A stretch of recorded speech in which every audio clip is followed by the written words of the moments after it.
हल्ल्याच्या 58 तासांनंतरही बॉलिवूडचा नवाब सैफ अली खानच्या हल्लेखोराला पकडण्यात पोलिसांना यश आलं नाहीये।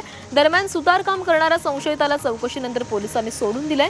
आरोपीचं छायाचित्र मिळूनही आरोपीला पकडण्यात पोलिसांना अपयश येतंय। मुंबई पोलिसांची तब्बल 20 पथकं ही आरोपीच्या मागावर आहेत। सैफ चाकू हल्ला प्रकरणी नवा सीसीटीव्ही व्हिडिओ समोर आलेला आहे। सुरुवातीला आरोपीचा इमारतीतून खाली उतरतानाचा व्हिडिओ समोर आला होता। आता आरोपीचा इमारतीत वर चढतानाचा व्हिडिओ समोर आलाय। सैफच्या हल्लेखोराची वर्सोव्यात असण्याची शक्यता आहे। वर्सोव्याच्या इमारतीत आरोपीने चोरी केल्याचा संशय आहे। फ्लॅटच्या बाहेरून बूट चोरल्याची माहिती आहे। सीसीटीव्हीमध्ये दिसणाऱ्या या आरोपीशी सैफच्या हल्लेखोराची चेहरेपट्टी जुळताना दिसतेय। राष्ट्रवादी शरदचंद्र पवार पक्षाचे आमदार सतीश चव्हाण हे शरद पवारांची साथ सोडणार आहेत। सतीश चव्हाण राष्ट्रवादीच्या शिर्डीतील अधिवेशनामध्ये उपस्थित आहेत आणि या अधिवेशनामध्ये ते राष्ट्रवादीमध्ये जाहीर प्रवेश करतील।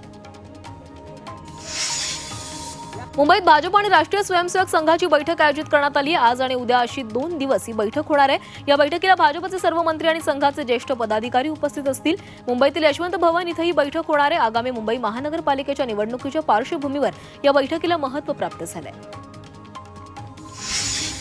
लाडक्या बहिणींच्या अर्जाची पडताळणी सुरू आहे। आदिती तटकरेंनी ही माहिती दिली आहे। त्यातील 4000 लाडक्या बहिणींनी स्वतःहून अर्ज मागे घेतलेत। सक्षम लाडक्या बहिणींची या योजनेमधून माघार बघायला मिळते। वर्ध्यातील आयुष्यमान आरोग्य मंदिराला जिल्हाधिकारी वानमथी यांनी भेट दिली। यावेळी जिल्हाधिकारी यांची मंदिराची पाहणी करत त्यांनी आढावाही घेतलेला आहे। गरोदर मातांच्या आरोग्य तपासणीसह नियमित गृहभेट करण्याच्या सूचनाही देण्यात आल्या। नाशिकच्या येवल्यात संत निवृत्तीनाथ महाराजांची यात्रा 25 जानेवारीला पार पडणार आहे। या यात्रेनिमित्त शेकडो दिंड्या त्र्यंबकेश्वरच्या दिशेने रवाना होत आहेत। थंडीच्या कडाक्यामध्ये दररोजचा 25 किलोमीटर पायी प्रवास करत दिंड्या मार्गस्थ होत आहेत। बेलापूर ते बेंदर 20 जानेवारीपासून गर्दीच्या वेळी मेट्रोच्या फेऱ्या वाढवण्यात येणार आहेत। सकाळी 7 ते 10 आणि सायंकाळी 5 ते 8 दरम्यान या मार्गावर दर 10 मिनिटांनी मेट्रो धावणार आहे। मेट्रोला वाढता प्रतिसाद पाहता सिडकोनं हा निर्णय घेतलाय। त्यामुळे तळोजा आणि खारघरमधील चाकरमान्यांना फायदा होणार आहे। पुणे जिल्ह्यातील ड्रोनद्वारे चित्रीकरणासाठी 7 दिवस आधी पोलिसांची परवानगी घ्यावी लागणार आहे। दहशतवादी कारवायांमध्ये ड्रोन कॅमेराद्वारे टेहाळणी होऊन त्याचा अतिरेकी कारवायांमध्ये उपयोग केला जाण्याची शक्यता आहे। गैरप्रकार टाळण्यासाठी जिल्हा प्रशासनानं हा निर्णय घेतलाय। राज्यातील आश्रमशाळेत अध्यापनाची वेळ बदलण्यात आलेली आहे। 26 जानेवारीच्या आत नवीन वेळापत्रक जाहीर केलं जाणार असल्याचं राज्याचे आदिवासी विकास मंत्री अशोक उईके यांनी जाहीर केलंय। त्याचबरोबर यापुढे विद्यार्थी डीबीटीसाठी कोणताही निधी कमी पडणार नाही आणि तो तातडीने दिला जाईल असं आश्वासनही त्यांनी दिलंय। गोंदियात रस्ता सुरक्षा सप्ताहानिमित्त वॉकथॉनचं आयोजन करण्यात आलं। या विद्यार्थ्यांनी रस्ता सुरक्षा प्रबोधनपर पथनाट्य सादर केलंय। त्याचबरोबर नागरिकांना फुटपाथ नसेल तर अशा रस्त्यावरून उजव्या बाजूने चालावं असं आवाहन करण्यात आलेलं आहे। पुण्यातील ज्येष्ठ गिर्यारोहक उमेश झिरपेंना तेनजिंग नोर्गे राष्ट्रीय जीवनगौरव पुरस्कारानं सन्मानित करण्यात आलंय। राष्ट्रपती भवनात झालेल्या समारंभात राष्ट्रपती द्रौपदी मुर्मू यांच्या हस्ते झिरपेंना हा पुरस्कार प्रदान करण्यात आला। उमेश झिरपे गिरीप्रेमी संस्थेचे संस्थापक असून त्यांनी गिर्यारोहण क्षेत्रात दिलेल्या योगदानाची दखल घेण्यात आली आहे। अकोला जिल्हा परिषद ई-ऑफिस प्रणालीत राज्यात 3ऱ्या क्रमांकावर आहे। त्यामुळे नागरिकांची कामं आणखी लवकर निकाली लागणार आहेत। ई-ऑफिसच्या स्वतंत्र पोर्टलवर ऑगस्ट 2024 पासून प्रत्यक्ष कामकाजाला सुरुवात करण्यात आली आहे। भिवंडी महानगरपालिका क्षेत्रात उघडी गटारं चेंबरवरील झाकणं गायब झाली आहेत। चेंबर देखील चोरीला जात आहेत। काही ठिकाणी गटार मोडक्या अवस्थेमध्ये गटारं मोडक्या अवस्थेत आहेत। उघड्या गटारांमुळे अपघातांचं प्रमाण वाढलंय। त्याचा नाहक त्रास नागरिकांना सहन करावा लागतोय। अकोल्यातील बस स्थानक परिसरात मोठ्या प्रमाणात कचऱ्याचा ढीग साचलाय। त्यामुळे या ठिकाणी दुर्गंधी पसरली आहे। मात्र या कचऱ्यामुळे प्रवाशांच्या आरोग्याचा प्रश्न निर्माण झालाय। तरीही स्थानकाच्या दुरवस्थेकडे प्रशासन दुर्लक्ष करत आहे। वसई दिवा रेल्वे मार्गाच्या कामासाठी 25 वर्षांपासून राहणाऱ्या शेतकऱ्यांची घरं तोडण्यात आली आहेत। या घटनेला 2 वर्ष उलटली आहेत। मात्र अद्याप या बाधित शेतकऱ्यांना घराच्या नुकसानीचा मोबदला मिळाला नाहीये। त्यामुळे शेतकऱ्यांचं कुटुंबीय हवालदिल झालंय।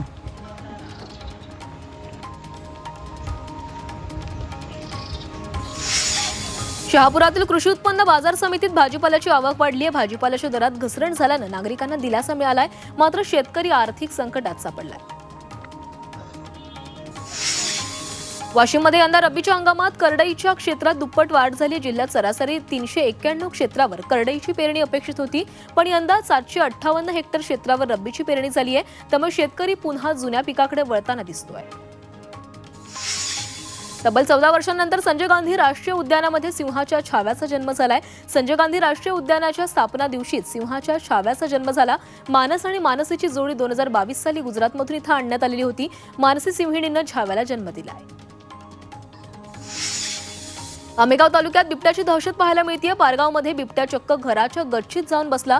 घरातील नागरिकांनी बिबट्याला हुसकावून लावला। बिबट्या आता घरात प्रवेश करू लागल्यानं नागरिक भयभीत झाले। बिबट्याचा बंदोबस्त करण्याची मागणी नागरिकांनी केली आहे। वाशिमच्या कारंजा तालुक्यातील मुद्रांक विक्रेत्यावर प्रशासनानं कारवाई केली आहे। मुद्रांकाची जादा दरानं विक्री केल्यानं जिल्हाधिकाऱ्यांनी कारवाई केली। नागरिक आणि शेतकऱ्यांच्या तक्रारीनंतर जिल्हाधिकाऱ्यांनी कारवाईचा बडगा उचललाय।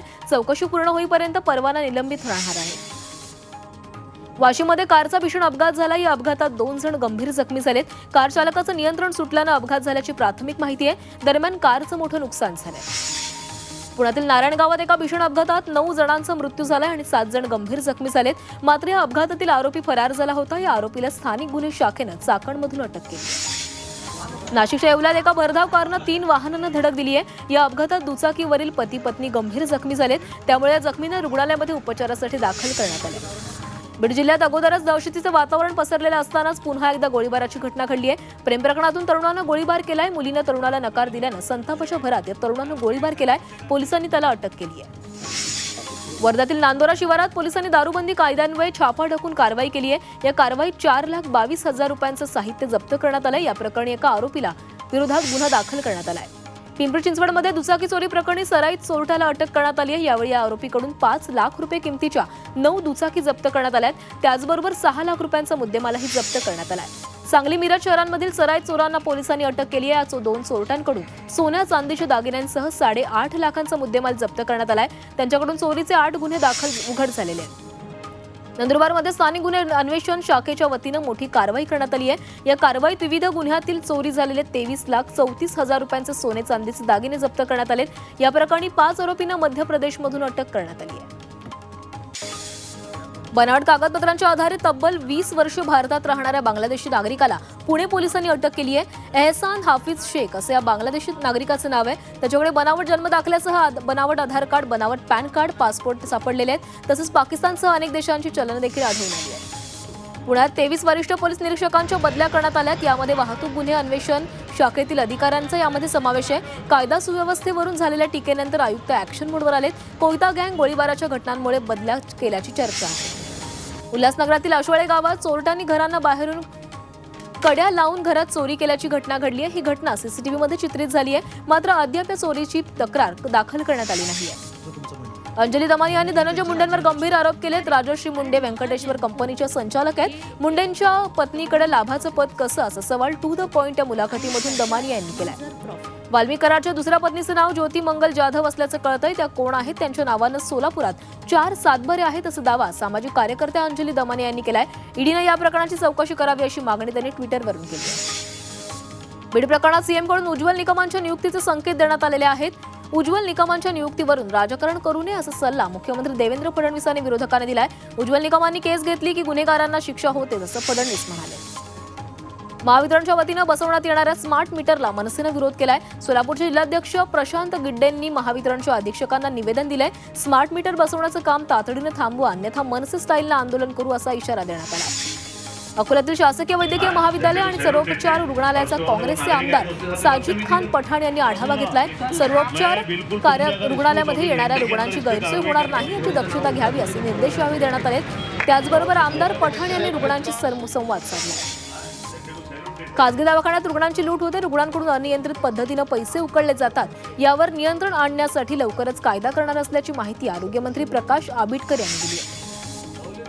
यवतमाळ जिल्हा मध्यवर्ती बँकेच्या अध्यक्षांवर अविश्वास प्रस्ताव दाखल करण्यात आलाय। 20 पैकी 14 संचालकांनी विभागीय सहनिबंधकाकडे हा प्रस्ताव सादर केला। बँकेच्या अध्यक्षांनी त्यांच्या कार्यकाळात बँकेच्या हिताचं काम केलं नसल्याचा आरोप करण्यात आला आहे।